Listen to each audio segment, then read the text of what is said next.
taking a look around a warehouse. Anyway. Okay, why is this thing floating? Vault of the Ninth World. Welcome to the Vaults of Ninth World. How may I serve you on this fine day, Sigillian? Yeah, what is this place?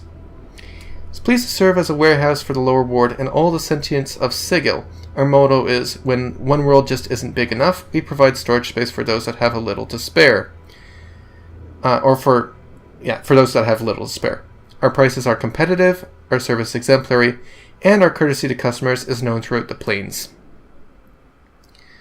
I am the voice, and I'm here to serve you, customer. Instruct me in what you'd like to desire. Or what you desire. I don't think we really care to do anything here. Let's take a look around a bit more. All right. I don't think there's really much to do here. Which is good because that means we can move on, I think. Alright.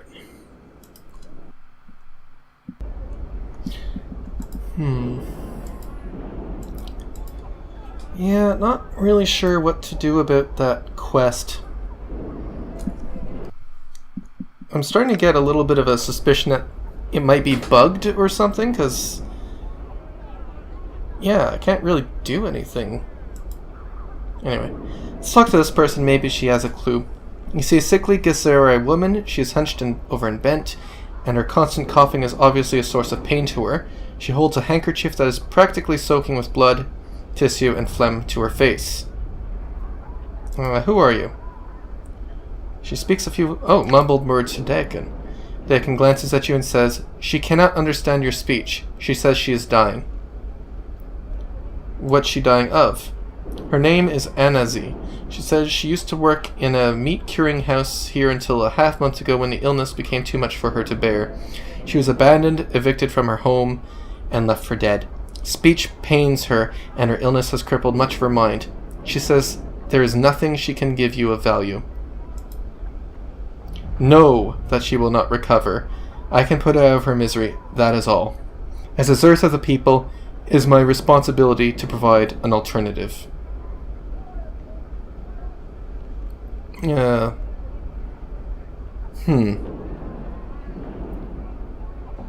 Well, what would our character do? Our character is kind of in pain and permanently suffering. Do what you will, Dakin. I think we're just not going to be really involved. So do what you want. Dakin draws his blade and waits for the woman to prepare herself. She touches the unbroken circle of Zerthimon he wears for a moment, and her face is stoic. His blade is a blur, and when he has completed the stroke, she lies bleeding on the hard stone of Sigil streets. Updated my journal. I'm gone. Yeah. And yeah, I guess we'll just loot, because why not? Can we get in here? Bored-looking guard, state your business, please. What is this place? You are in front of the Great Foundry, home to the believers of the Source. The who? Yes, sir. The Godsmen, we're called. Why? We are one of the 15 recognized factions of Sigil, sir. We believe that every being has within it a spark of divinity. Neither good nor evil necessarily, but potential to be divine. Beyond divinity, we believe there lies something greater. We believe all life has a purpose and a goal, and we are devoted to understanding what these goals are. We strive toward greatness with every step in our lives. Good for you. Are you going to let me in? State the nature of your requirements, sir. I'm just looking around. Then I'm certain you won't mind just passing along. May I come in? Not until you can demonstrate that you have business here, sir. Alright. So we can't get in there right now. Is the, I guess I'm gone. The big point there, the takeaway. Alright, so we've been everywhere, I think, except the siege tower. So let's take a look. All right. Done. And I guess we don't really know how to get in there. Poor quality stiletto? Interesting. Anything... It's not enchanted. Alright, well, we'll just drop it. Rusty dagger, that's also kind of useless. Unbroken circle Zerthamon. Yeah. Well, we haven't read this. Okay, so Falcon Grace's diary. This book looks like it was made from paper-thin silver sheets. Yeah, the lock resists your attempts at opening it. Alright, so we can't do anything with it. But we'll hold on to it.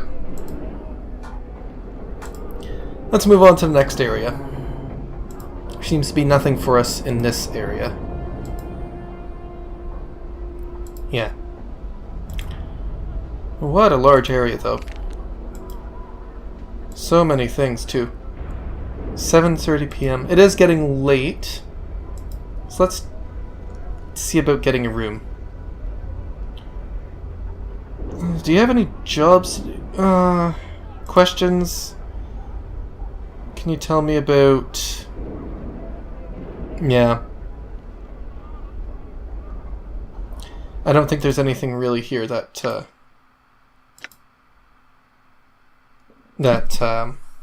we can ask about for Ravel Puzzlewell. Alright, but we can get a room. This room is small but cozy with a comfortable, if somewhat small, bed. Most people would gain 20 hit points from a full night's rest here. You will awaken having recovered entirely. Okay, we'll rent. And rest. Those eyes rest on me one more time, Skull, and they'll be resting on the ground. You know, you'd be a lot more charming if you didn't open your mouth. Oh, well, you're one to talk. Alright. And I'm hoping that by the time we get to the next area, it will be day, because I think we would want to stay for more than 8 hours. But, the way this game works, it's a bit of a mystery to me still. There we go, 7:34 a.m. Save. Alright, carry on. Let's see what we've got here. We have not been to the tailor, though we have been to the Civic Festhall and this brothel of slaking intellectual lusts. There's Undersigil, which I think can be accessed from either side here. Advocate's Home, and a few other houses. Well, we've been to the apothecary as well. Alright, but let's go to the tailor. Oh. Okay, Malmaner? This tall, sharp-faced, thin, sharp-faced man rushes toward you, calling for your attention. Were you perchance here to visit the tailor? The man breaks in. I ask, sir, because I seem to have offended the man. I'd commissioned a hot-blooded fool to make me a costume, but he's thrown me out of his shop and will not speak to me now. He suddenly balls his fists and shakes them at the sky. What have I done to deserve such treatment? Nothing, I say. I was a patron. It is his duty to serve me, that churlish buffoon. Okay, we're not going to get involved. Farewell. Wait, please. No, we're just going to leave. I realize we're probably missing out on a quest, but I don't think our character is too interested in whining and, I'm gone. You know, kind of entitled attitude. I'm gone. Let's talk to the store owner. Conclaves. That name is familiar, I think, in this game. We've heard it. Conclaves. The short, heavy-set, middle-aged man is wearing clothes that seem to be spun of glittering gold. In his hand holds a bolt of cloth strung taut across a wooden frame. He is currently embroidering some pattern on into the fabric. He doesn't seem to acknowledge your presence. He continues his work and ignores us. Good sir, did you hear me? Greetings, Master Gonkels. He immediately turns from his work and bows politely to fall from grace. A gesture she then returns.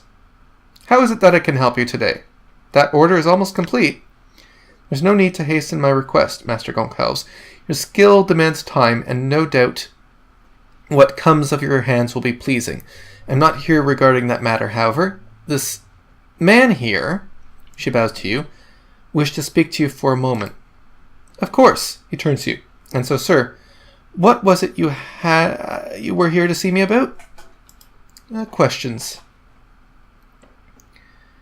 It is garments and I hope it is about garments and the like. I shan't answer anything not concerning myself or the store, you know. Yeah, farewell, then. Yeah, we don't really... Yeah, I don't think there's much we can really get here in that case. What's in here? It's a curious little empty room, closet thing. I guess there really isn't too much here, is there? Sensate. Yeah. Okay. Now, I believe we are looking for someone named... Oh,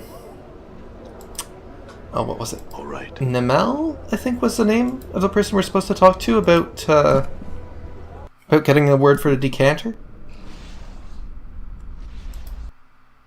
Well, oh, someone was saying something. Went up here. Let's stay out of there, citizen. It's dangerous down below. Well, you know what? Since it seems to be a larger area, I think what we'll do is we'll finish exploring up here, and then once we've finished all these areas, we'll go down and see what the deal is with that exactly. I'm gone. So we'll just carry on and look for this Nemel character, wherever she is. Drunken mage. Okay. Barkeeper. Oh! Well, there we go. Nemel. This tall, slender woman, sipping wine from a small ceramic cup, appears to be looking for someone. Her facial features are elegantly toxic. Exotic. Wow. And the woman's ears, though partially covered by her long hair, can be seen to come to sharp points. She turns to face you, violet eyes flashing like flawless chips of amethyst. Her speech is as music. You can hear a faint musical tinkling, 100 tiny crystal bells as she speaks. Each word lingers in your ears as if they were unwilling to relinquish the exquisite sound. Nemel turned to face the scarred, dour stranger. She asked what he wished of her. Wow, says Morta. Pah! Anna sneers at Morta. Stop your drooling, you leering skull. My, what a hot-blooded little chit. Start for attention. I could drool all over you, too, if you're just jealous. Morta starts floating toward Anna, making wet, slavering noises. Get a hair's breadth closer, skull, and I'll see to it that not one of your chattering teeth lies within 100 paces of another. Morta stops abruptly, turning away while muttering unintelligibly. You're Nemel? I was told you would know the command word for this decanter. She makes no move to touch or examine the decanter, but only speaks. Nemel took it from the stranger, turning it in her hand. Had she seen it like before? She thought, perhaps. Yes, she remembered now. She returned the decanter, whispering into his ear as she did so. So she's speaking in third person. Updated my journal. Here it is now. Oh. This is a memory. You realize you know the word now. Nildenosaj. Yeah, Nildenos. Anyway. Though you're certain the woman never whispered it to you, but merely said she did. She blinks at you. Would the stranger leave now satisfied that she had told him? Not just yet. Are you looking for someone? Where could she be? Nemel wondered. Her companion, Elwyn, was supposed to have met her here days ago. She sighs miserably. The air around her grows chill with her sadness. How long must she search this vast foreign city before she finds her dearest friend? Alright, what does she... Alright, hang on. We could ask for a price. Or, could offer to do it for a price. Would our character do that? It sounds like she might be in trouble, so I think we'll just say, I could help find your friend. What does she look like? She clasps her hands together and bows her head to you. She would be so pleased to hear news of her friend. She told her kind stranger what Aelwyn looked like, so that he would know what know her should he come across her. An image forms in your mind, a woman who resembles Namel, but with golden eyes and a hair of fiery crimson. Updated my journal. Hair of fiery crimson. Okay, let's talk to the barkeeper. He's got wine, but we can't ask for it. Okay, and he doesn't really offer any information. Alright. So we'll just carry on. So the Advocate's House, I think this place was called?